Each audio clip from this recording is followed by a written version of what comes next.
लेकिन जब इन सारी चीज़ों को हम थोड़ा सा गहराई से देखें तो हम कुछ बहुत कुछ जान पाएंगे। तो इसलिए मैंने मतलब फिर से ये मतलब बातें आपके सामने रखने की कोशिश कर रहा हूँ, कुछ ऐसी मतलब पुरानी कहानियाँ जो हमें बहुत कुछ मतलब ज्ञान दे सकती है। तो आज की ये जो कहानी है एक लड़की की है दोस्तों, और वो एक पास्ट लाइफ रिग्रेशन थेरेपिस्ट के पास आई थी, डॉक्टर ब्रायन विच जी के मतलब कहानी से हमने इसको लिया है। और जब वो उनके पास आई तब उन्होंने ये कहा कि मेरे माँ के साथ ऐसी कोई भी बुरी मतलब बात हुई नहीं है कि मैं उसके साथ झगड़ूँ, लेकिन बचपन से मेरी और मेरी माँ का जो संबंध है वो बहुत ही ज़्यादा बुरा ही लग रहा है। कुछ भी हमारे साथ बुरा नहीं हुआ, फिर भी एक मामा का उसके लिए जलन, पिताजी ने उसको कुछ दिया तो मुझे बुरा लगता है, भले वो मुझे भी दे उससे डबल कोई कीमत का दे, लेकिन फिर भी मुझे बुरा लगता है। उसका कुछ अच्छा हुआ, वो अगर मतलब टीवी भी देखकर हंसे तो भी मुझे गुस्सा आता है। मतलब कहीं ना कहीं उसका कुछ भी अच्छा हो तो भी मुझे बुरा लगता है। और पहले तो मुझे कुछ लगता नहीं था, लेकिन आज मैं जब 20-22 साल की हो गई हूँ तब मेरा मन ये लेता है कि उसने तुम्हारे साथ कुछ बुरा नहीं किया है, फिर भी तुम उतना उसके बारे में बुरा क्यों सोचती हो। उसके मन को थोड़ा सा बुरा लगती थी ये बात, और उसने यही सोचा कि मैं ऐसे वक्त में क्या करूँ। जब उसने पास्ट लाइफ रिग्रेशन के बारे में सुना तब उसके दिल ने मतलब कहा कि तुम ये ज़रूर करने की कोशिश करना। तो वो करने के लिए डॉक्टर ब्रायन विच जी के पास आई थी।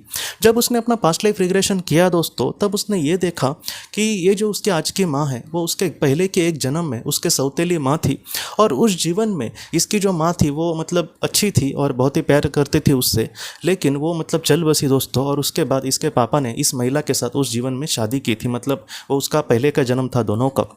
और उस जीवन में इसकी जो सौतेली माँ थी उसने इसको बहुत ही ज़्यादा परेशानी में डाला था, बहुत ही ज़्यादा दुख दिया था, बहुत ज़्यादा मारते पीटती थी, हमेशा सारी जिम्मेदारी इस पर डालती थी घर की। तो इन सारी चीज़ों से ये एकदम परेशान हो गई थी, और इसके दिल में यही आ रहा था कि कब मैं मतलब शादी करके इस घर से चली जाऊँ। और बाद में उसके जीवन में एक अच्छा लड़का आया और उसके साथ शादी करके वो अपने घर पर चली गई। तो इस तरीके से उसकी जान छूटी इस माँ से। लेकिन कर्मबंधन कुछ इस तरीके से उनके बने थे दोस्तों कि इस जीवन में भी वो उसकी मतलब सगी ही माँ बनकर इस जीवन में आई थी, लेकिन उनके जो रिश्ते थे वो एक माँ और बेटी के जैसे ज़रा भी नहीं थे। वो एक दूसरे से हमेशा झगड़ते रहते थे। इसकी माँ को भी इसको लेकर वैसा ही गुस्सा मतलब आता था।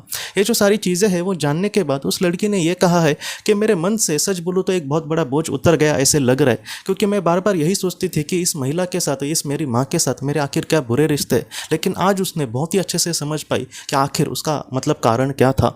और उसके बाद दोस्तों वो अपने मतलब माँ के पास चुपचाप चली गई, और उसने एकदम शांति से कहा कि अब मैं जो भी तुम्हें कहने वाली हूँ, हो सकता है कि तुम्हें उस पर यकीन ना हो, लेकिन मैं इस पर यकीन भी करती हूँ। और उसने सारी कहानी उसके सामने रखी कि तुम मेरी सौतेली माँ थी उस जीवन में। और उसके बाद उस लड़की ने अपने माँ से ये कहा कि इसके बाद चाहे जो भी हो, मैं तुम्हारे बारे में कभी भी बुरा नहीं सोचूंगी, तुम मुझसे कितना भी झगड़ो मैं तुम्हारे साथ नहीं झगड़ूंगी, और जितना हो सके एक माँ को है मैं जिस तरीके से मान सम्मान देना चाहिए मैं देने की कोशिश करूँगी। मेरे और से मैं तुमसे अभी भी कभी भी मतलब बुरा भाव नहीं रखूँगी। तो उसकी माँ को भी बहुत